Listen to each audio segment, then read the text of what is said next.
Hi, I'm Emma from First in Architecture. In this episode, we are looking at a timber frame flat roof warm deck detail where the insulation sits above the roof deck with a single ply membrane as the main waterproofing layer. This junction is all about keeping water out, keeping the thermal layer continuous, and making sure that the roof edge is buildable and durable. Welcome back to the Detail Clinic, brought to you by First in Architecture.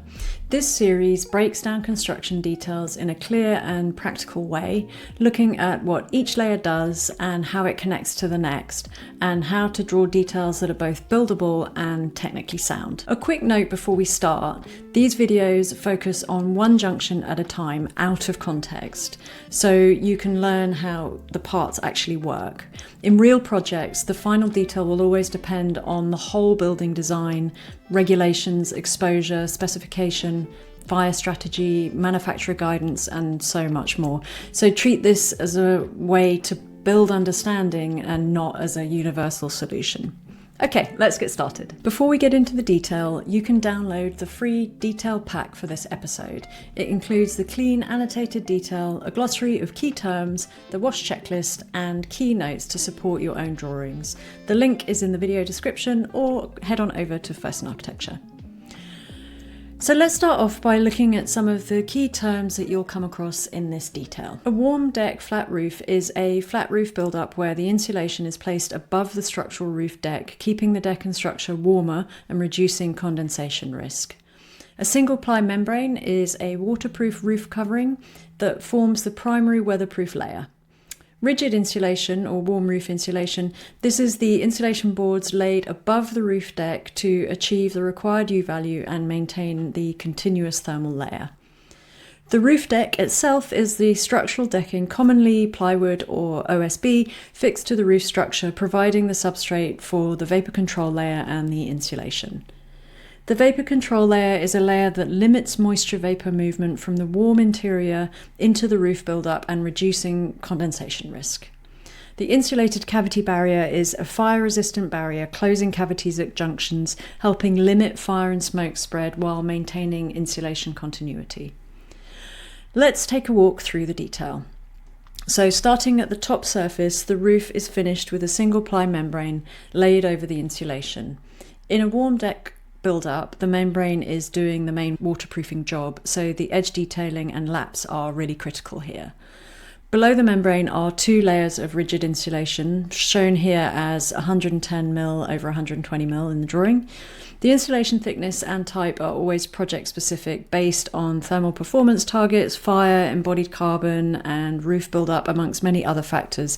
Other insulations can be specified here, like wood fibre or mineral wool, but be mindful that the detail therefore may need to change, either to accommodate different fixing methods or to achieve the same U value or address fire and moisture performance.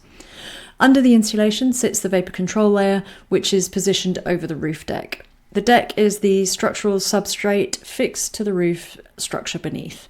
This warm deck sequence helps manage condensation risk by keeping the deck warmer and controlling vapour movement from the inside. At the roof edge, the insulation and membrane terminate into an edge flashing trim detail that protects the roof build-up and forms a clean junction to the fascia and soffit zone.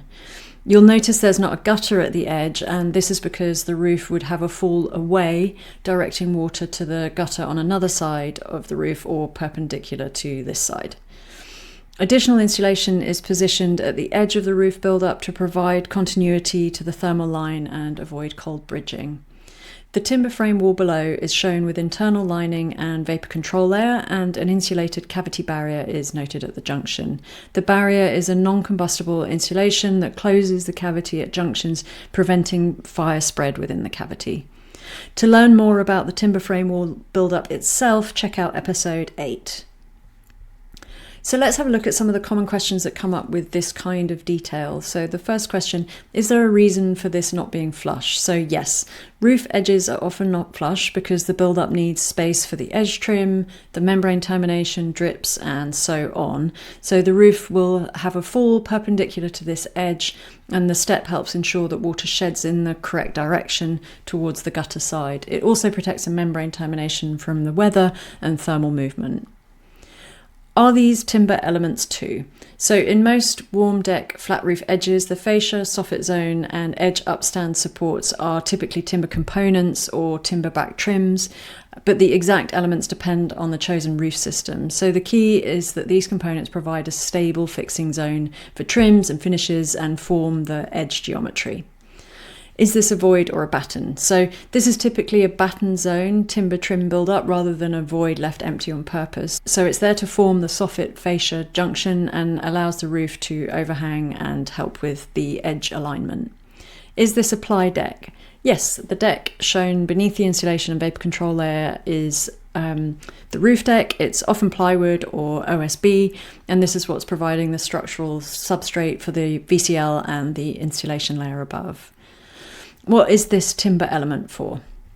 So the timber element is generally doing one or more of these jobs. So it's providing fixing for the overhang roof edge trim and fascia soffit, forming the edge upstand and geometry needed for the membrane termination, whilst providing some voids to fit insulation and reduce thermal bridging, helping support the build-up so the insulation and trim don't end up with a weak or unsupported edges. The exact size and placement should follow the roof manufacturer's standard detail and the engineer's design. So some of the key points and considerations for this detail. Roof edge detailing is where warm roofs can often fail. Keep the termination and flashings clear, robust and manufacturer approved. Thermal continuity matters most at the perimeter. The edge is a common cold bridge zone if insulation thins or becomes discontinuous. The VCL position and continuity should be explicit on the drawings, particularly at transitions from roof to wall. The fire strategy needs coordinating, especially where cavities and voids occur at roof edges and behind the cladding. Buildability, ensure there's a realistic fixing zone for trims and finishes and that sequencing is achievable on site.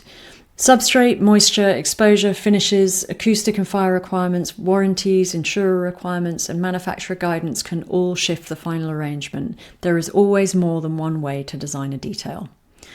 Don't forget to download the free Detail Clinic pack for this episode. The link is in the description. For more practical detail breakdowns like this video, subscribe, and follow the Detail Clinic series. Thank you so much for watching, and as always, happy detailing.